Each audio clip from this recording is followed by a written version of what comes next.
근래의 힌두교 성자 가운데 가장 높은 깨달음을 얻었다고 일컬어지는 마하리시와 불교의 시다르타를 비교해보면 어떨까요?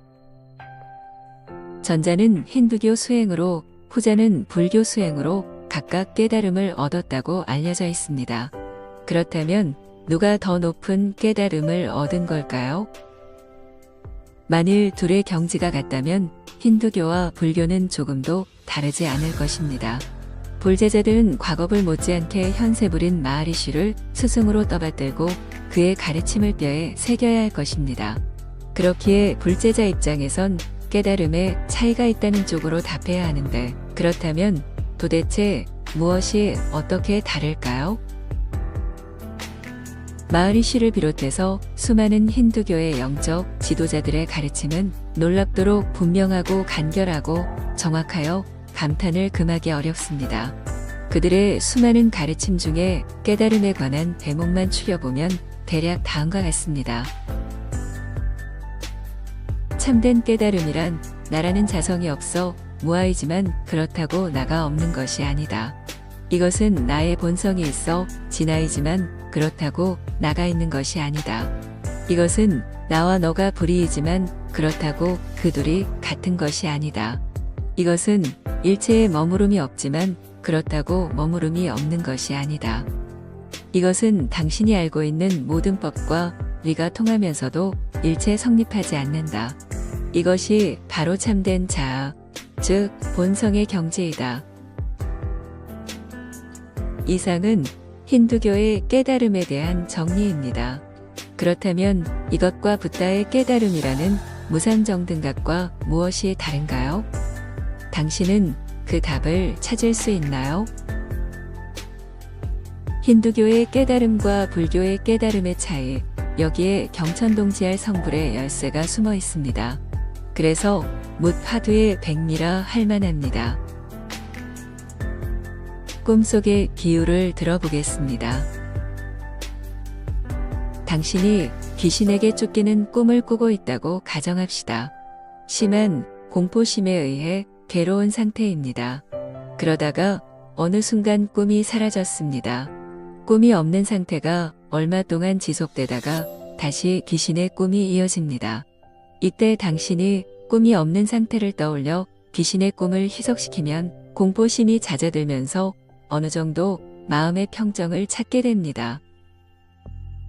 그러다 어느 순간 귀신의 꿈이 한낱 꿈에 불과하다는 사실이 알아졌습니다. 자각몽의 상태가 된 것입니다.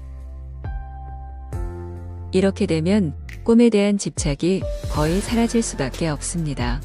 그리고 연이어 꿈속의 모든 것들이 자신과 불이라는 사실도 알아집니다. 모든 것이 내가 아닌 것이 없습니다. 그야말로 천상천하 유아독존입니다.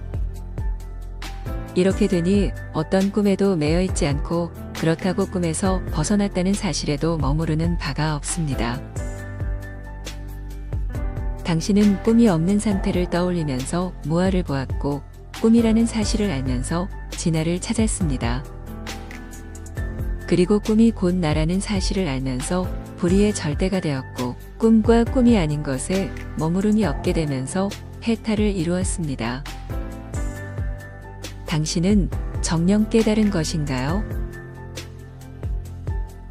꿈속에서 꿈이라는 것을 안 것과 꿈에서 깨어 현실이 된 것은 어둠과 빛처럼 확연히 다릅니다. 누군가 아침이 되어 잠에서 깨어 눈을 떴습니다. 꿈에서 현실로 돌아왔는데 이것을 가지고 깨달았다고 생각하는 사람은 없을 것입니다. 그렇듯 깨달음에 연연하는 것은 꿈속에서나 가능한 일입니다.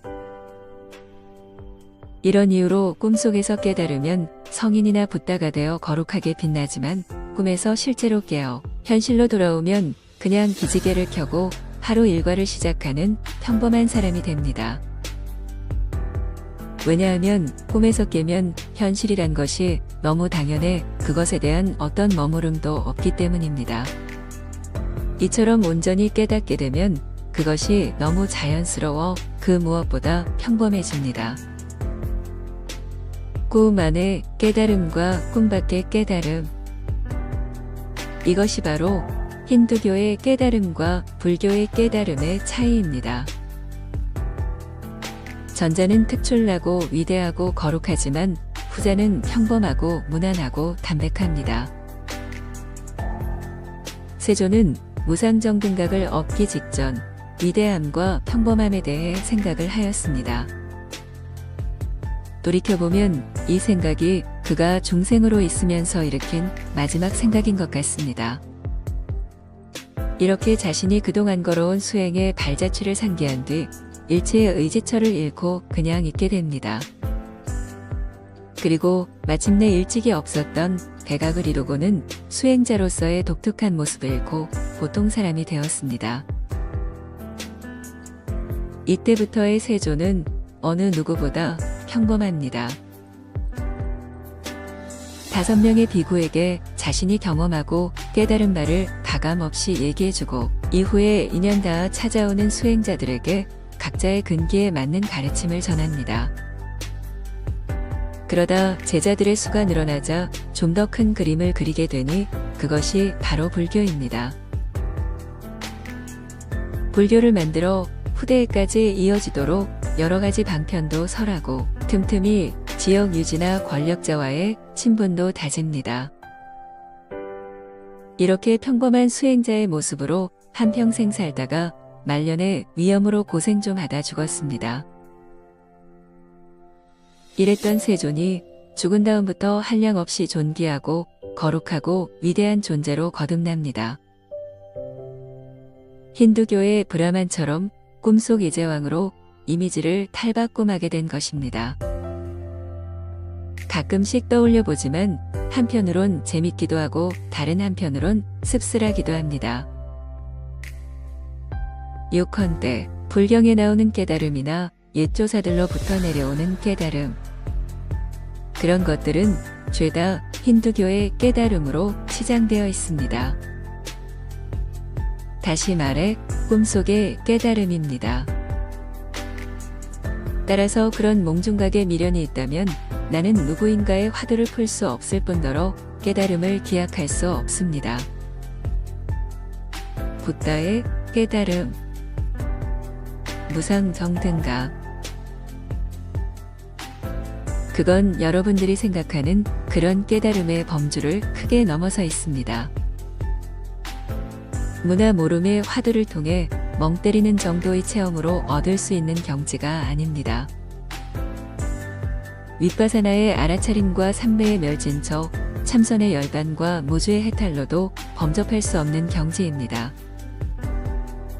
한량없이 높게만 보이는 붓다의 경지. 그곳은 바로 우리 주변에 흔히 널려 있는 평범함에 있습니다. 평범은 그냥 있는 상태에 들어가는 열쇠입니다.